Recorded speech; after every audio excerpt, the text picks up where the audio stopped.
In this last section of section 511 are the challenge problems 49 through 54 on page 229. I'm going to just start on, you're doing both odds and evens.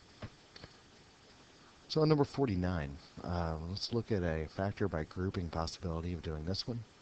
Since you have x plus 2 in common in all three terms that you're working with, what you will do is pull that out of those terms, just like this. Put in x plus 2 in parentheses, and then put what's remaining in your second set, which is x squared minus x from the middle and minus 12 from the end. At that point, I want you to note that you can still factor this second set.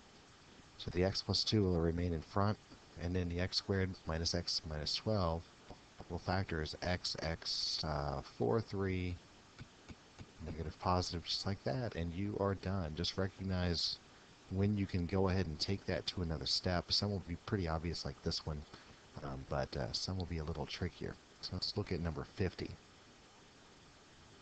On this one you don't have the standard trinomial because you have 3 here, you have 2 here, and you don't have an exponent here. What you need to do is actually take out an a plus b, and what you are left with is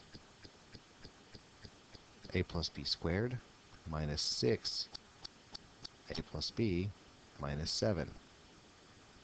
Now that looks just a little bit confusing. One thing that might be easier on this is substitution. So let's set x equal to a plus b in this case, and rewrite the problem. So I'm kind of doing a little sidebar problem over here. If x is a plus b, then that problem would be rewritten from the start x cubed minus 6x squared minus 7x, and that's much more simplified. So when you pull that x out, you're left with x squared minus 6x minus 7, which is something you're very used to factoring. You would do this as 7 and 1, and it would be x plus x minus to do that. At that point, now you have to put the a plus b back in for each one of your x's. So a plus b will go here, here, and here. It's very, very easy to keep track of that versus this other method to the left. What that would become is a plus b in place of this x, a plus b plus 1, and a plus b minus 7. All right, that would be your finalized answer. Now, if you stuck with the method over on the left, that's essentially what you're getting. You've got the a plus b out in front, and if I take another look at how this is factored, I'm going to have to split this up. A plus b squared, I'm right here, comes from a plus b, a plus b. But you have to come up with that 7 to get a middle term of negative 6. So it's the same principle. You get a negative 7 and a plus 1, and then you simplify. It's just a little harder to keep track of. So don't forget you can use this substitution technique to kind of keep your mind clear, especially if you're doing that on a test. All right, let's look at number 51. You've got t to the fourth, t to the second, and 9, so you're in a standard trinomial fashion. T to the fourth is made by doing t squared times t squared. And the only way to get to 9 and 10 is a 9 and a 1. Now, both of those are difference in two squares.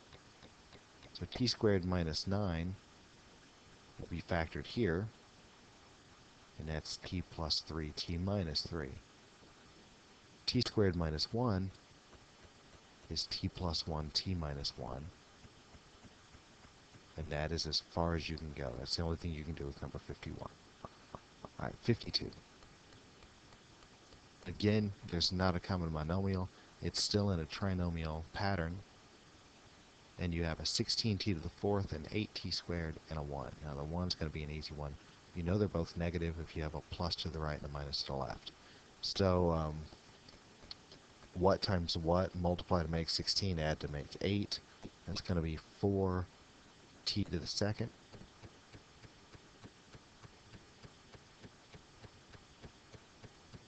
And then each one of those is a difference of two squares again. And actually, you probably already caught it's the same thing twice. So it's going to be 2t plus 1, 2t minus 1 in both sets. And the easiest way of writing that is just to do one of each and put an exponent there. Doesn't matter which one comes first. So either one of those, either this one with 4 or this one circled, would be perfectly acceptable for an answer. All right, 2 more. 53. Now you have more terms here. You have 6 terms. You have a couple of hints. I want you to really take these middle terms, these potential middle terms as hints. You have negative 2ab. That would be a middle term if you had an a squared to start and a b squared to end. So I'm going to move that in between those terms. And then the CD is going to do the same thing right here. So let's rewrite that in a different order. I have a to the second minus 2ab plus b squared. And that comes from everything underlined in black. Then I have minus c squared right here plus 2cd minus d squared. Now that's my second trinomial, so when I put parentheses around that, I must switch that negative to a positive and that positive to a negative. Now I have 2 trinomials I need to factor. The second one, it's going to be c, d, and they're both negative. And the first one is again going to be a square. You have a minus b, a minus b, in order to get that negative 2ab. So what do you do at that point?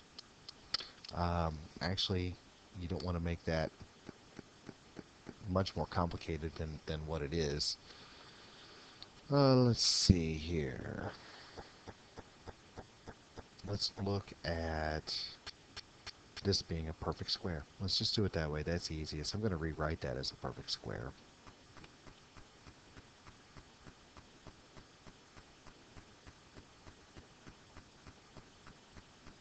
And give myself plenty of room to work. Let me switch to highlighter again just to see how this works. You have your a minus b that will use your first part of this. I'm going to give myself a little more space in the second one. Hopefully this will make a little bit of sense.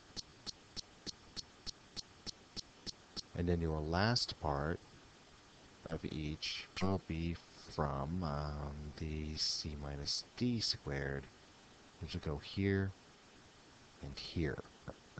Alright, so we got that set up. It's the difference of 2 squares, meaning one will be a plus, one will be a minus.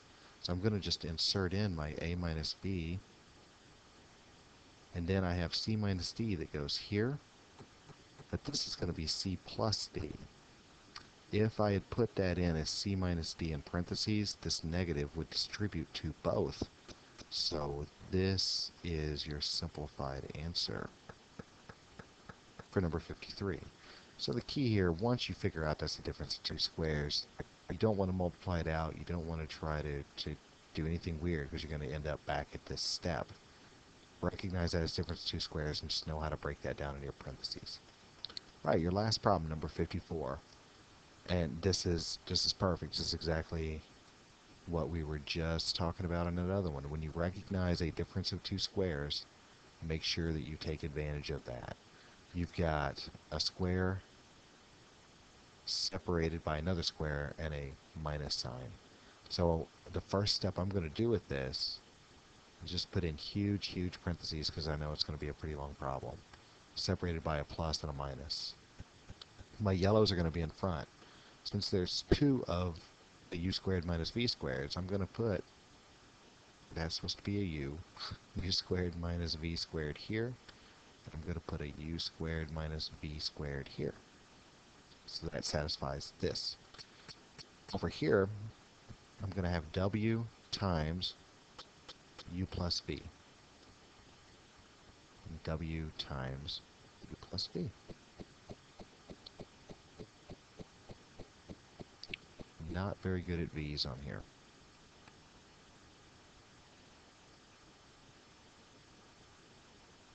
All right. Okay, what do you do after that? Well, if you remember right, those were in parentheses up here at the top. Let's put them back in there. And it might make it more obvious as this is, again, a difference of two squares. So I can split u squared minus v squared into u plus v, u minus v. And I still have the plus w, u plus v, sitting right here. And I'm going to make that into huge brackets. I can do the same thing in this second pair. U squared minus v is still there, so I've got u plus v and another u minus v.